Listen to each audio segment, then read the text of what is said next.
Azərbaycan və Ermənistan arasında sülh müqaviləsi imzalandıktan sonra beynəlxalq məhkəmələrdə qarşılıqlı olaraq qaldırılan iddialar geri çəkiləcək. Bunu reporta açıqlamasında Azərbaycan Xarici İşlər Nazirinin müavini Elnur Məmmədov deyib. O, Azərbaycanın ötən gün sülh sazişinin mətni üzrə prosesin yekunlaşması bəyanatına istinad edərək deyib ki, proses bu istiqamətdə irəliləyir.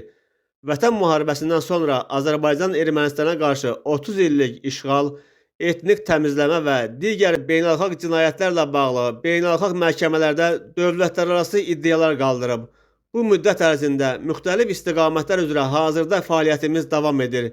Həmin iddialar müxtəlif mərhələlərdədir. Burada həm insan hüquqları üzrə Avropa Məhkəməsi, həm Beynəlxalq Ədalət Məhkəməsi, eyni zamanda Beynəlxalq Arbitraj Məhkəməsində proseslər gedir.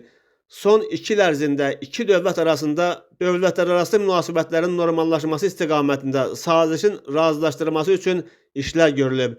Dünən də Nazir Ceyhun Bayramov sülh sazişinin 17 maddəsinin razılaşdırıldığını elan etdi deyə Elnur Məmmədov vurğulayıb.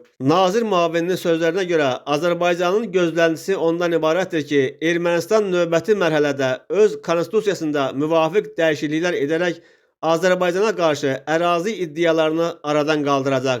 Həmçinin bu müddət ərzində münaqişənin həlli ilə məşğul olmuş ATƏT-in Minsk qrupunun ləğv edilməsi üçün Azərbaycanla birgə həmin təsisata müraciət edəcək.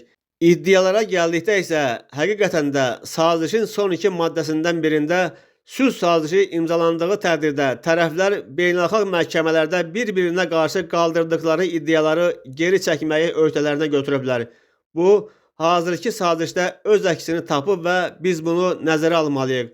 Artıq top Ermənistan tərəfindədir. Biz onların növbəti mərhələdə atmalı olduqları addımları gözləyirik.